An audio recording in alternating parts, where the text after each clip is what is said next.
আরে পাইত লয়া ধীরে ধীরে সনি যাইয়ারে পাইত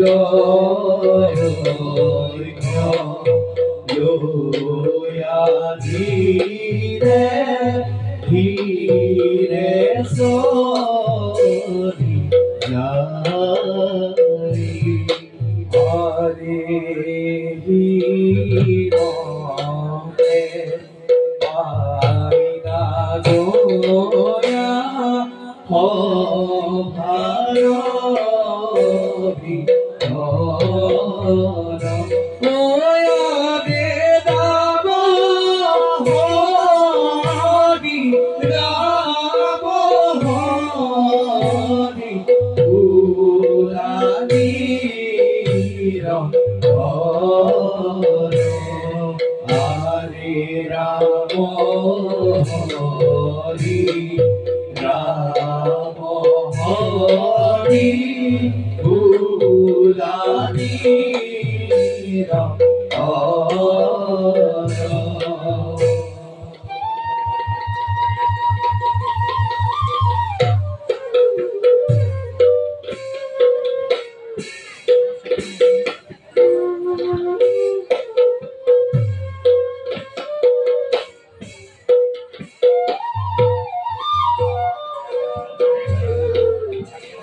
ভক্তিভাবে বুঝিছো তবু চরণ সুস্থ হই অধমৰ প্ৰতি গ্ৰহণ কৰা মোৰ পুষ্পাঞ্জলি ঘোড়া ভক্ত বিধিখন দুষ্টময় তোমার ভক্তি প্রার্থনা অবিলম্বে বাবা তুমি মূল দর্শন অবিলম্বে বাবা তুমি মূল দর্শন অবিলম্বে বাবা তুমি মূল দর্শন দেবতা জ্যোতিষ্ময় দেৱতাই আজি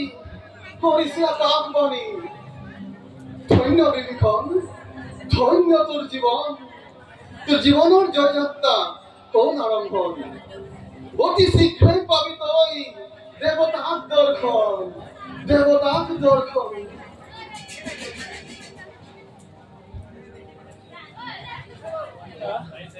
অধম পুত্ৰ সেৱা গ্ৰহণ কৰ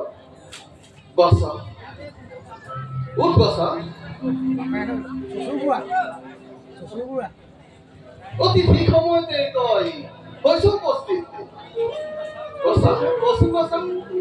পূজা কৰিলি নে দেৱতা দেৱতা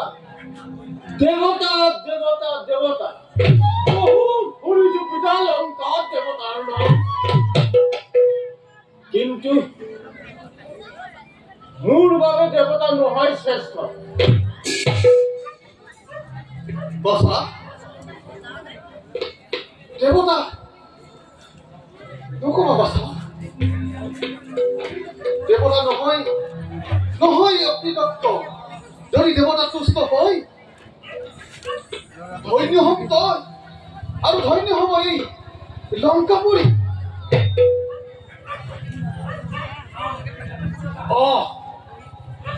পিতা মোক আৰু নুশুনবা দেৱতাৰ নাম দেৱতাত কৰো শ্ৰেষ্ঠ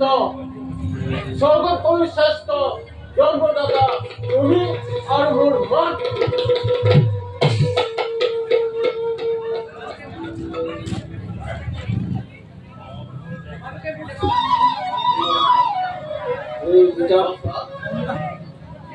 অতি সন্তোষ পালো তোমাৰ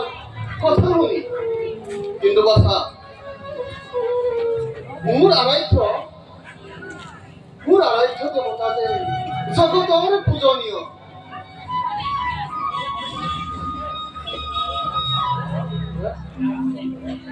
ৰামচন্দ্ৰ ৰামচন্দ্ৰ আহ কি মধুৰ নাম হঠাৎ ৰাম নাম শুনি উচ্চাৰণ কৰি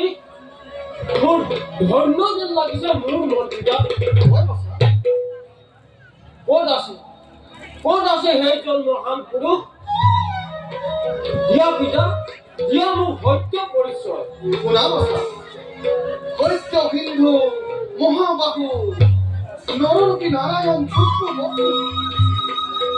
আৰু জগতৰ কল্যাণৰ হেতু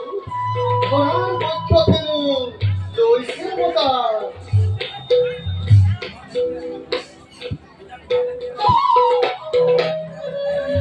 পিতা তোমাৰ বাক্যই আজি